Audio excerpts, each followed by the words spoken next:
भारतीय जनता पार्टी के जम्मू कश्मीर यूटी के incharge and coordinator Rajiv Chadak हमारे साथ हैं। इनसे आज हम जानेंगे कि जिस तरीके से जम्मू कश्मीर में नया लैंड लॉ लाया गया है और जो हमारे अपोजिशन पॉलिटिकल पार्टीज़ हैं उनका ये एलिगेशन रहता है कि यहाँ पर जो है डेमोग्राफिक चेंज होगा, यहाँ पर जो है बाहर के लोग आकर बसेंगे और यहाँ की ज़मीनें जो हैं वो काफ़ी ज़्यादा जो है वो बाहर के लोग पूंजीपति ले जाएंगे। तो राजीव जी बताइए, जिस तरीके के एलिगेशन लगाए जा रहे हैं, क्या उस पर भारतीय जनता पार्टी का क्या स्टांस है? देखिए, ये एक विडंबना है कि जो पॉलिटिकल पार्टी जिस तरह के आरोप भाजपा के ऊपर लगा रही हैं। जब जम्मू कश्मीर को एक स्पेशल स्टेटस था, धारा 370 थी, भारत का भी कोई नागरिक यहाँ पर नहीं रह सकता था, यानी उसको जम्मू कश्मीर की नागरिकता नहीं मिल सकती थी। उस वक्त रोहिंग्याज आकर यहाँ पर बसाए, तो उस वक्त जम्मू के जो जितने आउटस्कर्ट्स थे वहाँ पर म्यांमार, बर्मा, बांग्लादेशी, इन लोगों को यहाँ पर बसाना, वह यहाँ की डेमोग्राफिक चेंज है। या आज अगर कोई हिंदुस्तान का व्यक्ति आकर यहाँ पर मकान बनाए, वह डेमोग्राफिक चेंज है। यानी जम्मू को अगर आप चारों ओर से देखो, यानी हमारा जो तालाब तिलो एरिया है वहाँ भी रोहिंग्याज बसा दिए गए। छन्नी हिम्मत, छन्नी रामा, बठिंडी, सोंजवा, ये जितना इलाका है यहाँ पर रोहिंग्याज बसा दिए गए। जितनी हमारे आउटस्कर्ट्स हैं, जितना जंगलात की ज़मीन थी, स्टेट लैंड थी, वो सब की सब जो इनक्रोच करवा दी गई, वह डेमोग्राफिक चेंज नहीं था। ये आरोप लगाना आसान है, लेकिन आरोप लगाकर उसके बाद अपने आंचल में झांकना बहुत मुश्किल है। पिछली जितनी सरकारें रही हैं उन्होंने प्रयास किया है कि जो म्यांमार यहाँ से 5000 किलोमीटर दूर से लोग लाकर यहाँ पर बसाए हैं, वह वास्तविकता में अगर देखा जाए तो वह डेमोग्राफिक चेंज थी। तो क्या कहेंगे आप, जब इस तरीके के शब्दों का इस्तेमाल होता है कि लैंड जिहाद जैसा वर्ड यूज़ किए जाते हैं कि जम्मू में लैंड जिहाद हो गया, उसको किस तरीके से डिफ़ाइन करेंगे? क्योंकि कई बार इसकी ऑपोजिशन बड़ी होती है कि यहाँ पर किस तरीके का लैंड जिहाद।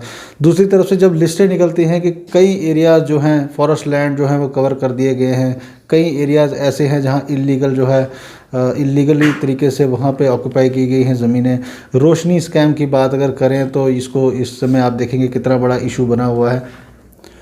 देखिए, जितने भी ये लैंड जिहाद की बात कर रहे हैं, वह लोग पहले देखें कि जम्मू एक ऐसा ज़िला रहा है, यानी जम्मू संभाग, और ख़ासकर जम्मू ज़िला, यहाँ पर 1947 से लेकर आज तक जितने भी लोग आए, मैक्सिमम उनमें माइग्रेंट्स थे।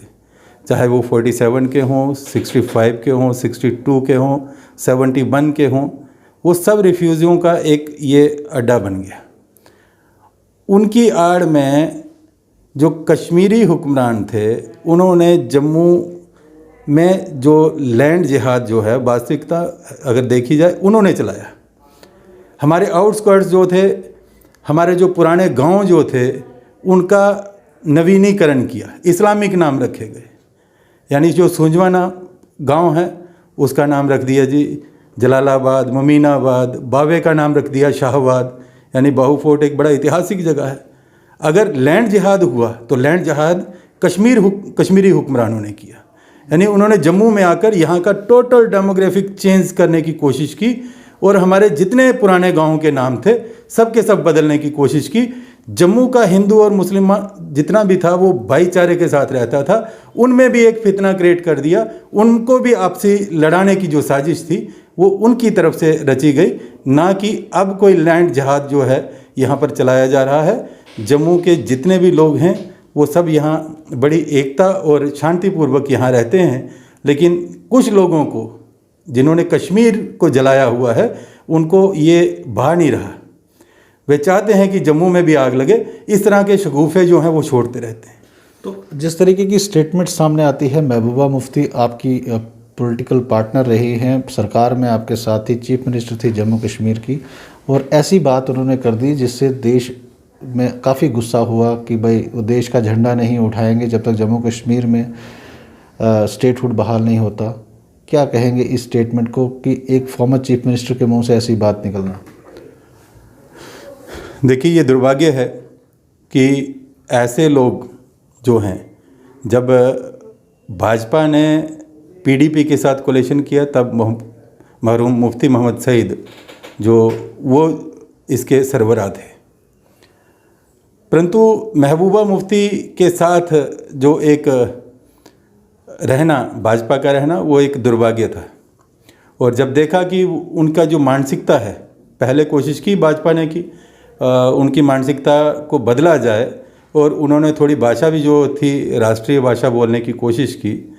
तब ये जब आतंकवादियों को मारा जाता था तो वो स्टेटमेंट देती थी वहाँ पे कि जो लोग मारे जा रहे हैं क्या वो वहाँ टॉफ़ी लेने जा रहे हैं। परंतु बाद में उन्होंने जब जम्मू संभाग को जो हितों को देखते हुए जब अपने स्वर बदले तो भाजपा ने उनसे कदम पीछे हटाया। ऐसी जो एक प्रतिष्ठित पद के ऊपर कोई व्यक्ति रहा हो और जिस संविधान की उन्होंने कसम खाई हो, तो उसी के ऊपर एक अंकुश लगाना और भारतीय ध्वज का अपमान करना, ऐसे लोगों के ऊपर जो राष्ट्रद्रोह का मामला चलाते हुए उन्हें ताउम्र अंदर रखना चाहिए, ताकि आइंदा भविष्य में कोई भी व्यक्ति इस प्रकार का दुस्साहस ना करे। तो उनकी स्टेटमेंट के बाद जो रिएक्शन आपने देखा, जम्मू में लोगों ने पीडीपी के दफ्तर के बाहर हिंदुस्तान के झंडे लगाए, और आप अभी खुद ही अपनी ज़बान से कह रहे हैं कि महबूबा मुफ्ती के खिलाफ देशद्रोह का मुकदमा होना चाहिए था और उनको गिरफ्तार करना चाहिए था। मगर दूसरी तरफ गिरफ्तार वो लोग हो जाते हैं जिन लोगों ने देश का झंडा उठाया।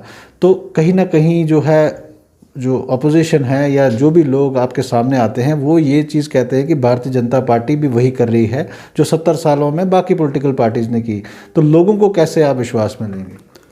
देखिए, कुछ चीज़ें होती हैं कि जिस प्रकार महबूबा जी का बयान आया, उस बयान के बाद लोगों में एक आक्रोश था, लेकिन आक्रोश होना स्वाभाविक है, लेकिन आक्रोश के चलते लॉ एंड ऑर्डर अपने हाथ में लेना वो स्वाभाविक नहीं है। अब श्रीनगर में, जम्मू में ही नहीं, तिरंगा यात्रा निकली। श्रीनगर में भाजपा ने तिरंगा यात्रा निकाली, शांतिपूर्वक निकाली, गुपकार रोड से होते हुए निकाली, और ऐसे लोग जो थे उनको सीधा सीधा एक चुनौती दी कि आप तिरंगा यात्रा श्रीनगर में बोलते हो, यहाँ तो हर एक, और जितने कश्मीरी कार्यकर्ता थे तकरीबन 700 के करीब गाड़ियाँ थी जो गुपकार से होके वहाँ पूरे कश्मीर में घूमी। इस प्रकार जो ऐसे लोग थे उनको जवाब मिला। परंतु मैं जम्मू के युवाओं को ये ज़रूर कहूँगा कि जोश के साथ होश की अवस्था है। हम कानून को अपने हाथ में ना लें जिसके कारण कोई ऐसी जो हमारा जो भविष्य है वो अंधकारमय हो। क्योंकि जब हम लोग इस तरह की कोई ऐसा करते हैं आक्रोश में, ज़रूरी है कि कहीं पुतला जलाना ठीक है, कहीं रोड, लेकिन किसी के घर में या ऑफिस में जाकर कोई इस प्रकार का जो करना वो ठीक नहीं लगता। उसमें अगर शांतिपूर्वक प्रदर्शन हो या वो हो, वो ठीक रहता है। तो क्या कहेंगे, आपको लगता है कि इलेक्शन सभी जो हैं डीडीसी के, उसकी अनाउंसमेंट्स हो गई हैं, उसकी डेट्स भी आ गई हैं, और जिस तरीके से भारतीय जनता पार्टी के वर्कर्स पर कश्मीर में हमले हो रहे हैं और रेजिग्नेशन का सिलसिला भी शुरू हो गया है, कहीं ना कहीं ऐसे माहौल में आप इलेक्शन लड़ रहे हैं, क्या आपको लगता है कि किस तरीके से भारतीय जनता पार्टी जो है अपने वर्कर्स को मोटिवेट करेगी कि वो इलेक्शंस में पार्टिसिपेट करें?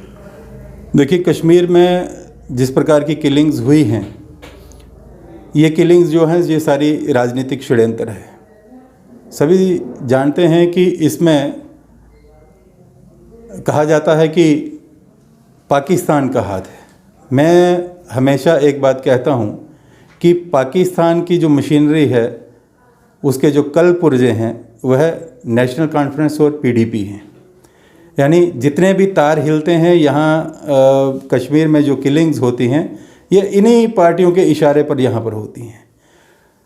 और हमेशा ये हुआ है कि इनके जो बड़े नेता हैं वो चाहते हैं कि हमें सत्ता मिले। जब असेंबली इलेक्शंस आती हैं तब ये लोग इलेक्शन में आ जाते हैं। लोकसभा की इलेक्शन आती है, डॉक्टर फारूक अब्दुल्ला आ जाते हैं। लेकिन इनका जो निम्न स्तर का वर्कर है, ग्रास रूट लेवल का वर्कर है, उसको ये पावर नहीं देना चाहते। म्यूनसिपैलिटी इलेक्शन बाइकाट किया, पंचायत इलेक्शन बाइकाट किया, बीडीसी बाइकाट किया। यानी इस प्रकार जो बाइकाट करना और इस तरह का जो माहौल बनाना ताकि जो नीचे का कार्यकर्ता है वो उठ के ऊपर ना आए। और भाजपा हमेशा डिसेंट्रलाइजेशन की जो 3 टायर गवर्नमेंट सिस्टम है उसमें विश्वास रखती है। तो उसको देखते हुए ये जो इलेक्शंस हैं सक्सेसफुल होंगी। यहाँ तक कश्मीर की भाजपा की बात है, कश्मीर में जिन लोगों ने, कोई मुट्ठी भर लोगों ने अगर रिज़ाइन किया होगा तो बहुत से लोग जो ज्वाइन कर रहे हैं। अब भी रोज़ कहीं ना कहीं से फ़ोन आता है कि हम लोग ज्वाइन करने चाहते हैं, आप प्रोग्राम बनाइए। अभी हमारा जो प्रदेश नेतृत्व वहाँ जाएगा, काफ़ी लोग ज्वाइन करने वाले हैं। आज भी यहाँ जम्मू में जो राजौरी का दूर दराज इलाका है, बुद्धल वगैरह, वहाँ से काफ़ी मुस्लिम समुदाय से लोग ज्वाइन किए हैं। ये कुछ लोग जो होते हैं जिनके खुद पांव डगमगाए होते हैं, उनका आना जाना लगा रहता है। तो मेरा लास्ट क्वेश्चन आपसे रहेगा, महबूबा मुफ्ती आज जम्मू आई हैं और जिस तरीके से पीपल्स अलायंस बनाया गया है और दोनों पार्टीज़ आप देखेंगे, बड़ी पार्टीज़ फ़ारूक अब्दुल्ला और महबूबा मुफ्ती की पार्टी उसमें सबसे टॉप पर है, तो क्या कहेंगे आप, किस तरीके से आने वाले दिनों में उनकी पॉलिटिकल पार्टिसिपेशन रहेगी और क्या लगता है कि जो उनकी नाकामियां रही हैं वो पॉलिटिकल अलायंस के थ्रू वो दबाना चाहती हैं, इस तरीके की कोई षड्यंत्र तो नहीं है? बिल्कुल सही कहा आपने कि जब व्यक्ति से कुछ गलतियां होती हैं तो वो अपने बजाय, यानी उन गलतियों को सुधार करने के बजाय अपने बाकी लोग जो सामने वाले होते हैं उन पर कीचड़ उछालता है। तो वैसे ही जो महबूबा मुफ्ती हैं, जहाँ ये जो अलायंस बना है, इन्होंने यानी देश की आज़ादी से लेकर आज तक ये लोग जम्मू कश्मीर में सत्ता में रहे हैं। अगर आज देखा जाए तो जम्मू कश्मीर का स्वरूप बदल रहा है। यानी अभी बहुत कम समय मिला है केंद्र शासित प्रदेश का, क्योंकि 1.5 साल होने जा रहा है। इस 1.5 साल में शुरुआती जो जब धारा 370 हटी तो तब माहौल कुछ डगमगाया रहा, उसके बाद कोविड आ गया, परंतु उसके बाद भी आज देखो कि घर घर जो है वो बिजली पहुंची है, हर गांव जो है वो उसमें विद्युतीकरण हुआ है।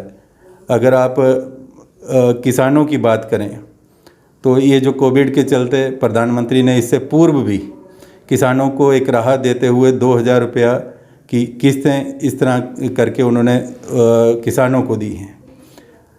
तो गैस कनेक्शन बांटे गए हैं, बहुत से ऐसे जन जन के अकाउंट खुलवाए गए। अभी उन अकाउंट्स का अगर आप देखें तो कोविड के चलते जितनी महिलाएं थी उनको 500 रुपये प्रति माह भी आता रहा। यानी गवर्नमेंट इस वक्त जो है वो लोगों के बारे में सोच रही है, विकास खूब हो रहा है।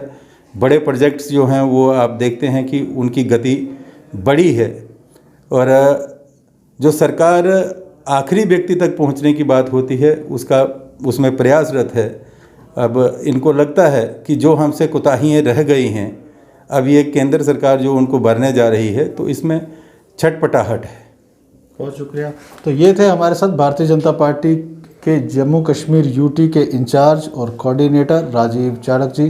तो इनसे आज हमने बात की जम्मू कश्मीर में किस तरीके से पॉलिटिकल हालात बने हैं और जिस तरीके से इलेक्शंस आ रहा है, भारतीय जनता पार्टी किस तरीके से उसमें पार्टिसिपेट करेगी और अभी करंट क्या सिचुएशन है जम्मू कश्मीर में, उस पर आज हमने इनसे बात की। आने वाले दिनों में और भी लीडर्स से हम इसी मुद्दे पे बात करेंगे कि जम्मू कश्मीर में किस तरीके की चेंजेस आई हैं यूनियन टेरिटरी बनने के बाद और नए लैंड लॉज आने के बाद। तब तक आप जुड़े रहें NH1 न्यूज़ के साथ।